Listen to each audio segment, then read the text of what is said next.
Salud mental. Salud mental. Salud mental. El gran desafío. ¿Existe la ley? ¿Qué se ha hecho en Uruguay para atender a la salud mental?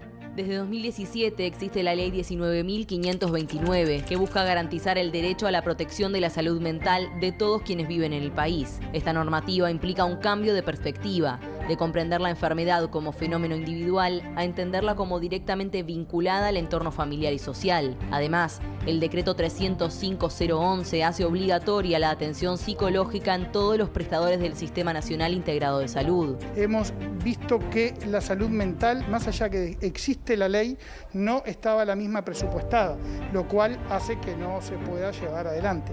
Fue en 2020 que comenzaron a destinarse recursos para la aplicación de la normativa. Sin embargo, la Ley de Salud Mental establece el cierre de las colonias psiquiátricas, pero se requiere de mayor presupuesto.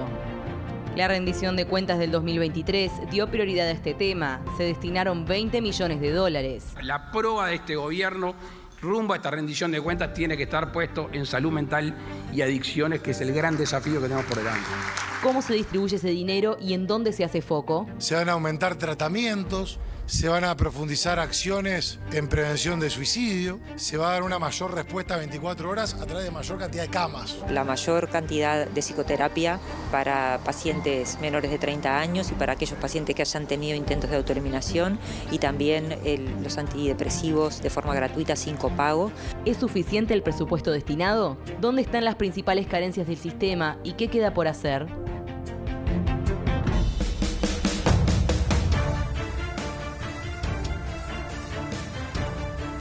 Seguimos en Uruguay Elige con Artigas Puy, presidente de la Sociedad de Psiquiatría del Uruguay, con Ana Inés Ruiz de la Cátedra de Psiquiatría de la UDELAR y con Gabriela Garrido, doctora psiquiatra especialista en niños y adolescentes. Empiezo por Artigas también, porque hoy estás en desventaja, somos más mujeres que hombres. Artigas, ustedes elaboraron en la Sociedad de Psiquiatría del Uruguay un documento, Aportes al proceso de transformación de las políticas en salud mental. Ahí veíamos algunos puntapiés, cosas que por lo menos el gobierno este gobierno en 2020 empezó a poner dinero en esta ley de salud mental que se votó, hoy se aprobó. En 2017 costó un poco su reglamentación. Concretamente, ¿qué es lo que falta? ¿Qué es lo que hay? ¿Es suficiente? ¿Qué consideran ustedes y que también lo transmitieron en este documento? Yo agregaría lo que tú decís respecto a la reglamentación que necesita avanzarse más, ¿no? Y creo que yo me adelanté cuando decía lo del trabajo interdisciplinario, lo de las coordinaciones interinstitucionales. Digo, en ese sentido creo que es que hay que trabajar. Y algo que nombró alguna de las compañeras, no recuerdo bien cuál de las dos, que es evaluar permanentemente los resultados. Porque si hay algo que no se puede hacer bien, es si no se conoce los resultados de lo que hemos hecho hasta ahora en ese sentido. Y eso es una carencia en nuestro país. Entonces, en definitiva, tratando de redondear, creo que el avance tiene que venir por el lado de mejorar la reglamentación, incentivar el trabajo interdisciplinario, las coordinaciones interinstitucionales, ¿verdad? Y tratar de que las primeras acciones sean más oportunas, y para ser más oportunas se mejora mediante la gestión en el trabajo de los especialistas, y no hablo solo de psiquiatras, y se mejora también a partir de la formación de los recursos más accesibles a la población. Estos son médicos generales, los médicos familiares y comunitarios. El primer nivel de atención. El primer nivel de asistencia. Para que ellos hagan como una especie de triage, como le hacen cuando va a la emergencia, a ver cuál es esta situación de esa persona. Dicho sencillamente podría ser así. El tema es que cuando llega alguien a cualquier médico, que en general cuando digo cualquiera me estoy refiriendo a estos que nombraba recién, el médico tenga una idea de qué hacer o cómo derivar oportunamente. Y los tiempos de espera es otro de los debes grandes. Porque ¿en cuánto estamos aproximadamente? Si uno bueno, eso varía mucho de acuerdo a las instituciones, claro. Pero hoy día hablar de espera de meses a nadie le suena... No hay lógica, no es así. Disparatado. ¿Pero y qué pasa si es un caso de depresión aguda o un caso, no sé, de intento de autoeliminación? No pueden esperar 2 meses. Están las emergencias, ¿verdad? Están los retenes, pero sabemos que de todas maneras no se está logrando actuar, y eso hace que cuando se llegue al nivel complejo, al nivel de especialista, ¿verdad?, la situación sea más difícil. como que no se puede agarrar a tiempo. Claro, depende de cada situación. Claro. Cuando tú decís no se para a tiempo, yo le sacaría esta cosa como dramática que tiene, ¿no? Y decir, si esto lo hubiéramos podido, ¿verdad?, actuar antes, seguramente podríamos haber resuelto de otra manera, con menos recursos incluso. Ya voy a ir con las doctoras, pero quería hacer una consulta. Usted decía más control. Se creó una comisión que funcionó de control de las políticas incluidas dentro de la ley, pero entiendo que desde 2021 está sin funcionar. No, está funcionando nuevamente. Funciona, bien, correcto. Pero tiene que ser por ahí el control. Sí, la Comisión de Contralor básicamente, creo que está absorbida fundamentalmente por las condiciones de internación. Claro. Porque no nos olvidemos que también la ley de salud mental es una ley en clave de derechos. Entonces la comisión es la que tiende como a hacer el seguimiento del respeto a los derechos de los usuarios. Perfecto. Doctora Ana Inés, ¿cómo estamos en cuanto al presupuesto? Usted está también en la Facultad de Medicina, el presupuesto se ha destinado también presupuesto para el Hospital de Clínicas. Sí, vía rendición de cuentas se destinó una financiación que lo que va a permitir crear ya los primeros meses del año que viene es una sala de internación de salud mental que va a ser la primera sala de internación para pacientes de psiquiatría en el hospital universitario y la formación también de lo que es un centro diurno u hospital de día. ¿Sí? Y esto realmente hay mucho entusiasmo en lo que es la unidad académica nuestra. Este proyecto se hace en conjunto con la Unidad Académica de Psicología Médica del Hospital de Clínicas y con la Facultad de Ciencias Sociales y la Facultad de Psicología. Entonces va a ser una experiencia que abarca distintas facultades dentro de la universidad y bueno, las obras están por ser licitadas, van a empezar la construcción ahora, bastante antes de fin de año y realmente es un proyecto que nos entusiasma y que esperamos poder generar como una calidad de asistencia diferente y donde la interdisciplina sea posible en el día a día. La segunda etapa de las obras es la formación de un centro diurno donde los pacientes luego de la internación o pacientes que no necesariamente hayan estado internados van a poder ir en un horario en el día, ¿sí?, a hacer determinado tipo de actividades. Esto obviamente está pensado para pacientes con lo que se llaman trastornos mentales graves y persistentes y también el abordaje obviamente va a ser en interdisciplina. Ese es uno de los aspectos vinculados a los presupuestos que se han asignado para la salud mental. Por supuesto ¿Es suficiente? Bueno, en ese sentido, para lo que hay para hacer, todavía hay que invertir presupuesto, pero hay que también poderlo gestionar bien midiendo los resultados. Por ejemplo, más allá de esto que nombramos del Hospital de Clínicas, si pensamos en lo que es el acceso a la psicoterapia, tanto a nivel del mutualismo como de los seguros privados, como del sector público, ahí hay un debe enorme para seguir mejorando. Ustedes saben, o bueno, como información, como decía la ministra, en el mutualismo, por ejemplo, o en los seguros privados, no es toda la población socia de la institución que tiene derecho al acceso a psicoterapia. Son determinados grupos, ¿sí? Son personas, por ejemplo, que hicieron intentos de autoeliminación, son niños y adolescentes, antes era hasta 25 años, ahora se prorrogó desde hace unos meses hasta 30, ¿sí? También el personal de salud y el personal docente tiene derecho a una psicoterapia individual por X cantidad de tiempo. Bueno, universalizar lo que es el acceso a la psicoterapia es todavía un debe grande, ¿sí?, a través de las instituciones. Por supuesto que quien lo puede pagar lo puede hacer a nivel privado. Claro, el tema es ese. Pero sí es clave que la población objetivo pueda ser toda la población de un determinado prestador de salud. También hay otro tipo de prestaciones que se hacen para pacientes con trastornos mentales graves y persistentes, y eso sí se hace para toda esa población.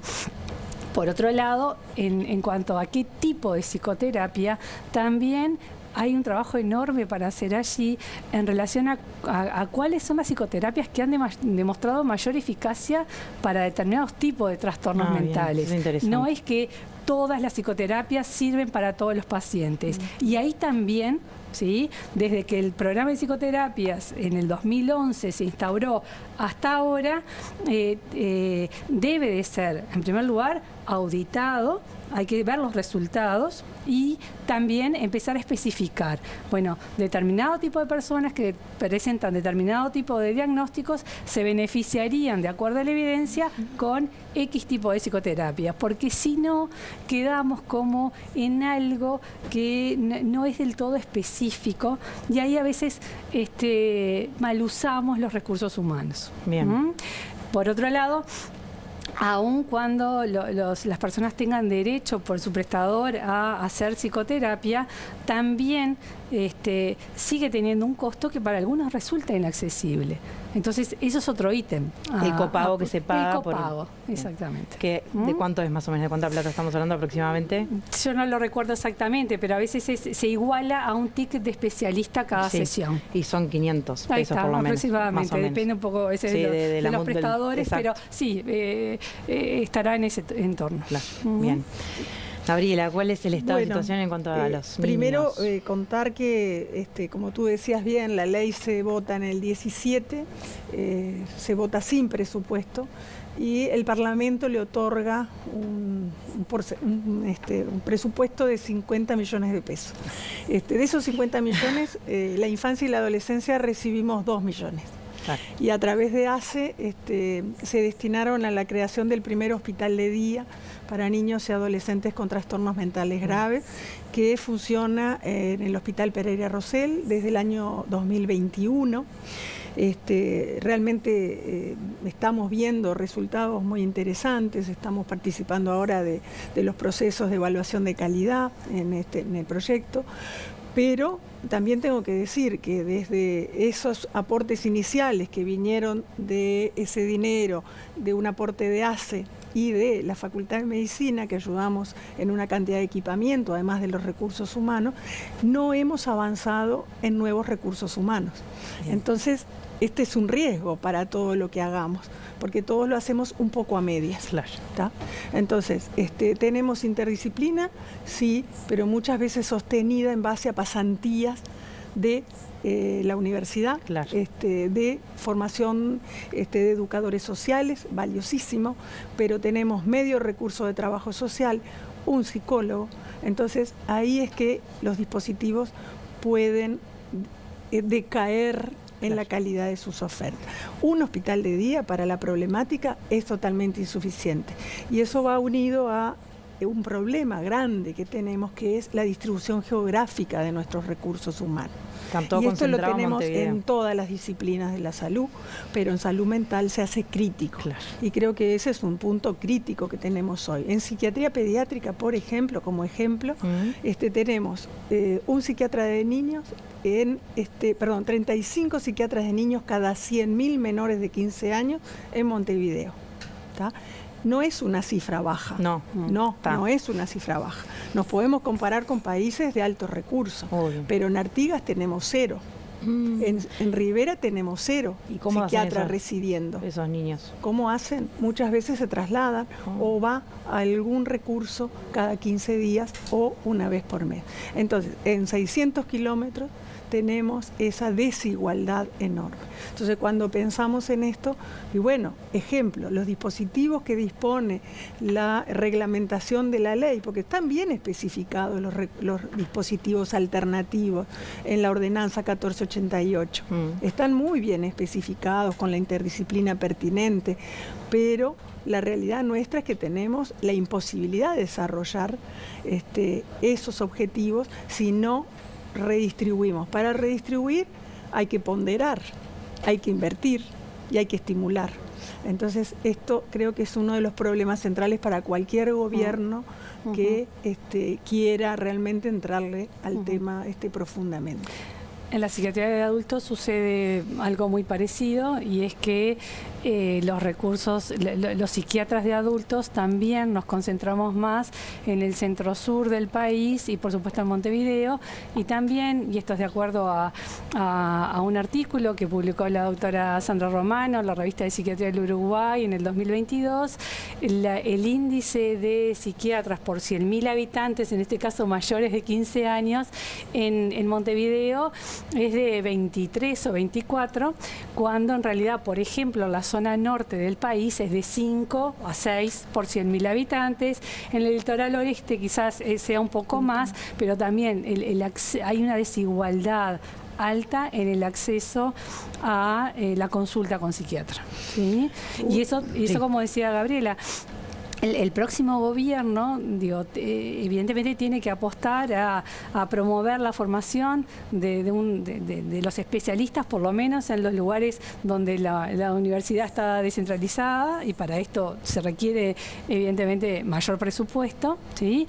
Y también favorecer la radicación de algunos colegas en el interior del país, situación que no es fácil. En esto de la descentralización, por un lado es importante la voluntad de las distintas unidades académicas, también es importante la voluntad desde la Facultad de Medicina en sí misma. Nosotros, por ejemplo, no tenemos docentes en el litoral, donde sí está el CENUR, ¿verdad? O en el este, donde está el CURE, ¿está?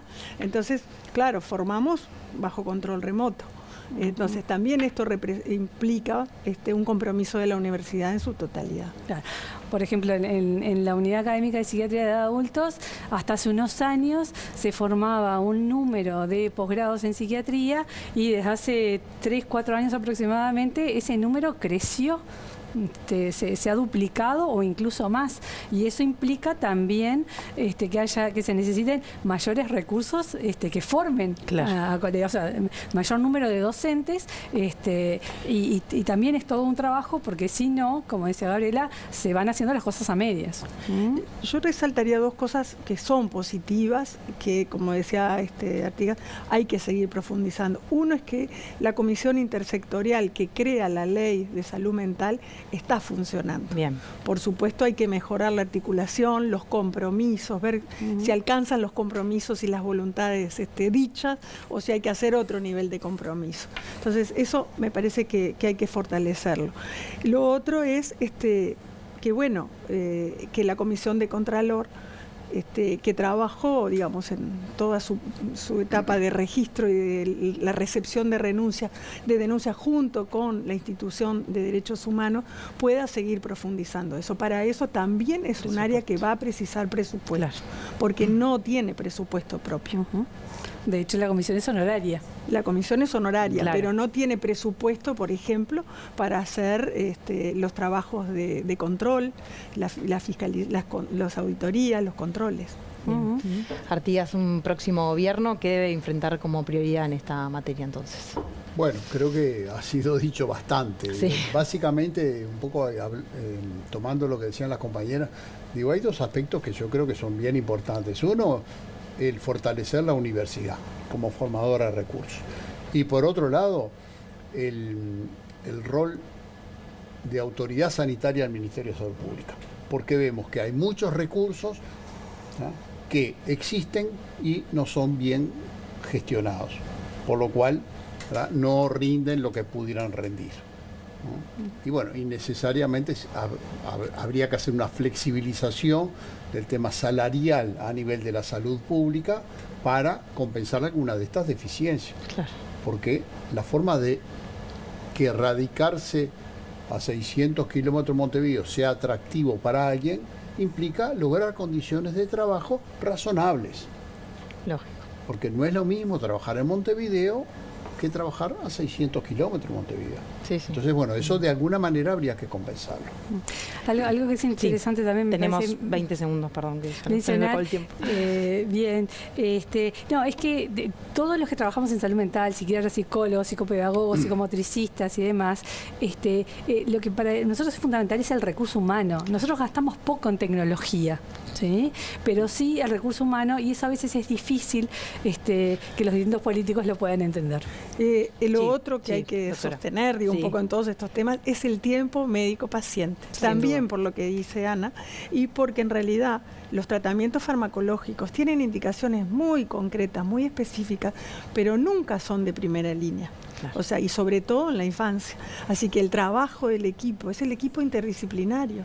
Y nosotros seguimos formando en forma desproporcionada a veces médicos y en forma muy escasa otras licenciaturas.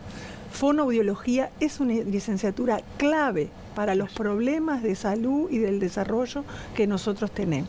Psicomotricidad, terapia ocupacional, o sea que sí, ¿dónde hay que invertir? En la universidad, mucho en la Escuela de Tecnología Médica y mucho en el sector educativo para prevenir. Se nos fue el tiempo. Muchísimas gracias por su tiempo también, por estar acá. Artigas Puy, Ana Inés Ruiz y la doctora Gabriela Garrido. Más que interesante este tema y más que preocupante, y hay que ocuparse y seguir invirtiendo, por supuesto, para cuidar la salud mental, que es fundamental para todo el país. Así que muchas gracias hoy por estar acá.